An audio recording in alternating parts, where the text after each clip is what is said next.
Hollywood golden movies presenting good will hunting. इस कहानी की शुरुआत होती है एमआईटी यूनिवर्सिटी से, जहां पर प्रोफेसर जेराल्ड अपने स्टूडेंट्स को पढ़ा रहे होते हैं और वह यह कहते हैं कि बाहर ब्लैक बोर्ड पर मैंने एक प्रॉब्लम लिखा हुआ है, जो भी उसे सॉल्व करेगा उसे शाबाशी तो मिलेगी, साथ ही में उसका नाम कॉलेज के मैगजीन में भी रिकॉर्ड किया जाएगा।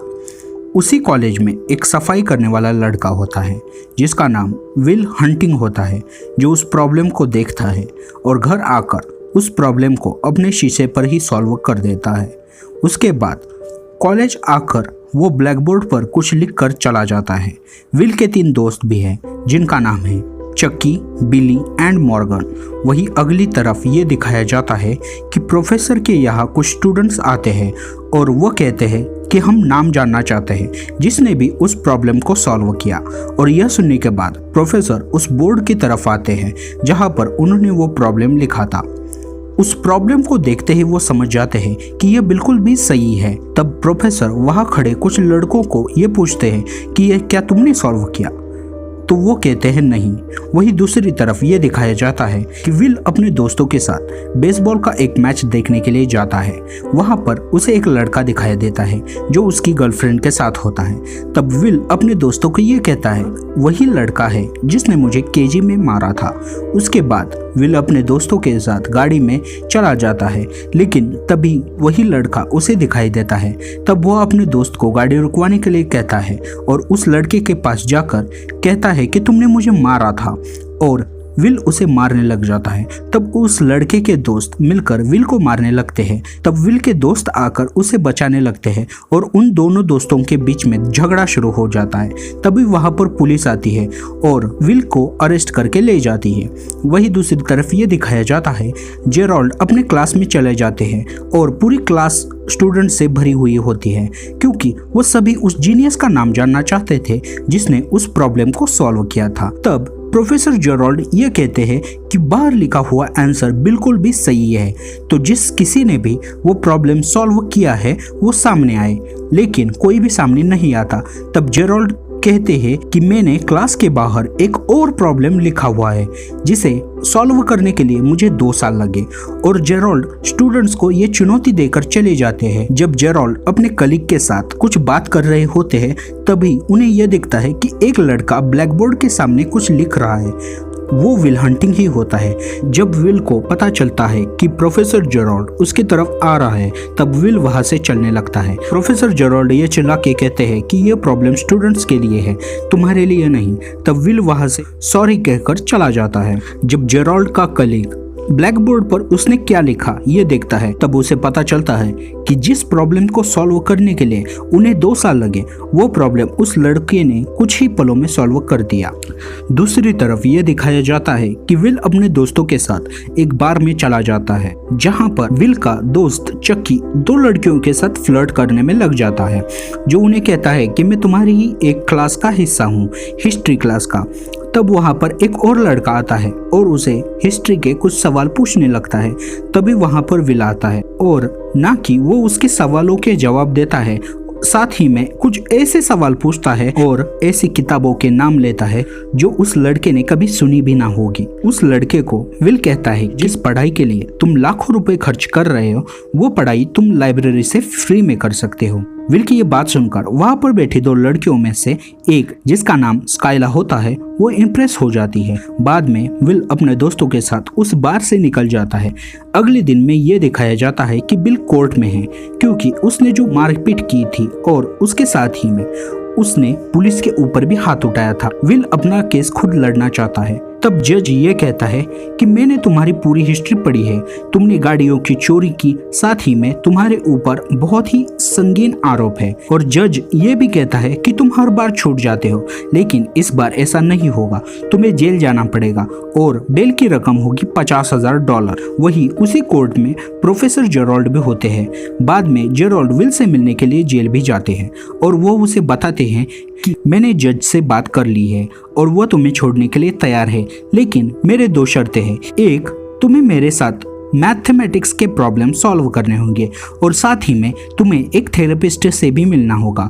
विल थेरेपिस्ट से मिलने के लिए तैयार नहीं है, लेकिन उसके पास कोई भी रास्ता नहीं होता, इसके कारण वो मान लेता है। उसके बाद वो प्रोफेसर के साथ मैथमेटिक्स के प्रॉब्लम सॉल्व करने लग जाता है। वही विल थेरेपिस्ट का मजाक उड़ाने लगता है क्योंकि उसने बहुत सारी किताबें पढ़ी होती है और वो थेरेपिस्ट से मिलने से पहले ही उनके बारे में या फिर उन्होंने लिखी हुई किताब पहले ही पढ़ लेता है, जिसकी वजह से वो उनका मजाक उड़ाता है। ऐसे ही विल एक एक करके 5 थेरेपिस्ट को भगा देता है। बाद में प्रोफेसर अपने एक दोस्त मिलाते हैं जिसका नाम होता है शॉन। शॉन एक साइकोलॉजिस्ट है। प्रोफेसर जेरोल्ड साइकोलॉजिस्ट शॉन को मिलने के लिए चले जाते हैं। शॉन उन्हें कहता है कि मेरे पास बहुत सारे काम हैं, मैं फ्री नहीं हूँ। तभी प्रोफेसर उन्हें कहते हैं कि तुमने रामानुजन का नाम सुना है, जो इंडिया में रहता था, एक झोपड़े में, जो कभी स्कूल भी नहीं गया, लेकिन एक दिन उसके हाथ एक मैथमेटिक्स की पुरानी किताब लगी और उस किताब से उसने ऐसी ऐसी थ्योरीज निकाली जिसने मैथमेटिक्स की दुनिया को पूरी तरह से हिला के रख दिया। उसके बाद उसे इंग्लैंड बुलाया गया। बाद उन्होंने मैथमेटिक्स की दुनिया में एक ऐसा काम कर दिया जिसे दुनिया आज तक नहीं भूल सकी। और मैं ये मानता हूँ कि विल ऐसा ही है, वो किसी के हाथ नहीं आता, लेकिन मैं चाहता हूँ तुम उसके थेरेपिस्ट बनो। शॉन मान जाता है। बाद में शॉन विल से मिलता है, लेकिन यहाँ पर भी विल अपनी बदतमीजी नहीं छोड़ता। वहाँ पर एक पेंटिंग होती है, उस पेंटिंग में एक नाव दिखाई है और वो एक आदमी चला रहा होता है। उसे देखकर विल यह कहता है कि शायद तुमने किसी गलत औरत के साथ शादी कर ली जो तुम्हें छोड़कर किसी और के साथ भाग गई। यह सुनने के बाद शॉन विल का गला पकड़ लेता है और उसे मारने की कोशिश भी करता है और यह कहता है कि तुमने एक और बार अगर मेरे बीवी के खिलाफ कुछ कहा तो मैं तुम्हें मार दूंगा। और तभी विल कहता है कि आज का सेशन खत्म हुआ। बाद में विल एक लड़की से मिलने के लिए जाता है जो उसे उस बार में मिली थी, जिसका नाम स्काइला होता है। धीरे धीरे विल और स्काइला की दोस्ती बढ़ जाती है। अगले हफ्ते शॉन के पास विल अपने सेशन के लिए आता है। उस दिन शॉन उसे बाहर लेके जाता है और पूछता है कि प्यार के बारे में तुम्हारा क्या ख्याल है। तब विल शॉन को कहता है, तुम अपना वक्त क्यों ज़ाया कर रहे हो। तब शॉन उसे कहता है कि जब तुम मुझसे मिलकर चले गए उसके बाद मैंने बहुत सोचा देर रात तक और उसके बाद मैं सो गया। बहुत ही गहरी नींद आई थी। शॉन विल को यह कहता है कि तुम बहुत किताबें पढ़ते हो और किताबों में लिखा हुआ प्यार और असल जिंदगी में बहुत फर्क होता है। किताबों में आप प्यार के बारे में पढ़ते हो, लेकिन उसी प्यार को असल जिंदगी में लाना बहुत ही मुश्किल होता है। इसमें बहुत अंतर है। शॉन विल को ऐसी कई सारी उदाहरण भी देता है और ये कहता है कि आप जिससे प्यार करते हो उसको अपने ही सामने दम तोड़ते देखना बहुत ही मुश्किल होता है। किसी भी किताब को पढ़कर किसी भी इंसान के बारे में जानना काफ़ी मुश्किल होता है। तुम एक डरपोक इंसान हो क्योंकि तुम बात करने से डरते हो। अगर तुम बात करना चाहते हो तो मैं हमेशा तैयार रहूँगा। उसके बाद शॉन वहाँ से चला जाता है। बाद में अगले सेशन में विल शॉन के पास आता है और वो कुछ भी नहीं कहता, सिर्फ घड़ी की तरफ ही देखता रहता है और वो 1 घंटा बीत जाने का इंतजार करता है और 1 घंटा बीत जाने के बाद वहाँ से चला जाता है। बाद में वो जेरोल्ड के साथ मैथमेटिक्स की प्रॉब्लम सॉल्व करने लग जाता है। अगले सेशन में विल वापस आता है और वो शॉन को ये बात बताता है कि मैं एक लड़की के साथ डेट पर गया था। शॉन विल को ये कहता है कि तुमने उसे कॉल किया था, अपने दिल की बात बताई। विल कहता है नहीं, मुझे लगता है कि वो लड़की परफेक्ट है। तब शॉन उसे कहता है कि कोई भी परफेक्ट नहीं होता, आपको एडजस्ट करना ही पड़ता है। साथ ही में वो विल से सवाल करता है, क्या तुम दोनों एक दूसरे के लिए परफेक्ट हो। शॉन विल को यह समझाने की कोशिश कर रहा है कि कोई भी परफेक्ट नहीं होता। यहाँ पर विल बात करने वाला होता है, तभी तक शॉन उसे कहता है कि समय समाप्त हो चुका है, अब अगले सेशन में बात करते हैं। अब तक जितने भी सेशन हुए थे उन सभी में विल ने कहा था कि समय समाप्त हुआ, लेकिन यहाँ पहली बार शॉन ने उसे कहा कि तुम्हारा समय समाप्त हो चुका है, तुम चले जा सकते हो। सेशन के बाद विल स्काइला से मिलने के लिए चला जाता है। स्काइला से ये मुलाकात उसकी बहुत अच्छी रही थी क्योंकि शॉन के बातों का उसके दिल और दिमाग पर गहरा असर हुआ था। अब दोबारा जब शॉन के साथ उसका सेशन बार फिर से बात करने के लिए शुरू कर देते हैं। विल उसे पूछता है कि तुम्हें कब एहसास हुआ था कि तुम अपनी पत्नी से बहुत प्यार करते हो और ये वही लड़की है जिसके साथ तुम अपनी पूरी जिंदगी गुजार सकते हो। तब शॉन उसे कहता है, क्या तुम्हें अक्टूबर 1 75 का वो हिस्टोरिकल मैच पता है? उस दिन मैं अपने दोस्तों के साथ पूरी रात टिकट काउंटर पर ही था और मुझे उस मैच की टिकट मिल गई और मैं मैच का इंतजार कर रहा था। नैन्सी, जो कि मेरी बीवी जिसके साथ मैंने शादी की, मैंने उसे वहीं पर देखा। विल कहता है कि क्या तुम उस हिस्टोरिक मैच को देखने गए थे? तब शॉन कहता है, नहीं, हम लोग बार में ही बैठे थे, मैंने वो मैच कभी भी नहीं देखी। मैंने अपने दोस्तों को कहा कि तुम चले जाओ। तब विल कहता है, तुम उस हिस्टोरिक मैच का हिस्सा नहीं थे। तब शॉन कहता है कि मेरे दोस्त ने मेरी आंखों में ही देख लिया था कि मेरे लिए यही सब कुछ है। विल शॉन को यह कहता है, क्या तुम मजाक कर रहे हो? तब शॉन उसे कहता है कि मैं मजाक नहीं कर रहा, मैं तुम्हारी तरह तो नहीं हूँ जो बार में मिली लड़कियों को छोड़कर उसका मलाल अपनी जिंदगी भर के लिए नहीं निभाऊंगा। यह बात का विल पर गहरा असर पड़ता है क्योंकि शॉन को पता है कि विल से किताबी भाषा में बात करके उसको जीता नहीं जा सकता क्योंकि विल काफी ज्यादा होशियार है। बाद में प्रोफेसर जेराल्ड शॉन से मिलने आते हैं। उसे कहते हैं कि थेरेपी कहाँ तक पहुंची, क्या तुमने उससे फ्यूचर के बारे में कुछ पूछा? तब शॉन कहता है, नहीं, हम अभी तक वहां तक नहीं पहुंचे। तब जेराल्ड उसे कहता है कि मैंने मैथमेटिक्स में 20 साल दिए, तब जाकर मुझे फील्ड मेडल मिला। ये बच्चा जीनियस है। लेकिन शॉन उसे कहता है, यह सब जरूरी है क्या? तुम्हें क्या लगता है ये इम्पोर्टेंट नहीं है? उसे क्या लगता है वो इम्पोर्टेंट है। जो तुम्हारे लिए इम्पोर्टेंट है उसका उसकी जिंदगी में कुछ भी मतलब ना हो। जेराल्ड कहता है, मैंने उसके लिए एक बहुत बड़ी कंपनी इंटरव्यू रखा है, लेकिन विल को उस कंपनी में काम ही नहीं करना। विल उस इंटरव्यू के लिए चक्की को भेजता है और खुद स्काइला से मिलने चला जाता है। विल और स्काइला अब काफी करीब आ चुके हैं। स्काइला उसे कहती है कि तुम मेरे साथ कैलिफोर्निया चलो, मैं स्टैनफोर्ड यूनिवर्सिटी में पढ़ना चाहती हूँ। लेकिन विल को लगता है कि वो उसे छोड़कर चली जाएगी। विल कहता है कि मैं अनाथालय में पढ़ा गया, मुझे वहाँ खूब टॉर्चर किया जाता था। पर स्काइला उसे कहती है कि मैं तुम्हारी मदद करना चाहती हूँ, अगर तुम्हें ऐसा नहीं लगता तो ये कह दो कि तुम मुझसे प्यार नहीं करते, मैं चली जाऊंगी, बारा तुम्हें कॉल भी नहीं करूंगी। विल कहता है कि मैं तुमसे प्यार नहीं करता और यह कहकर वहां से चला जाता है। अगले दिन वो जेराल्ड से मिलता है और उसे कहता है कि मुझे मैथमेटिक्स में कोई भी इंटरेस्ट नहीं है।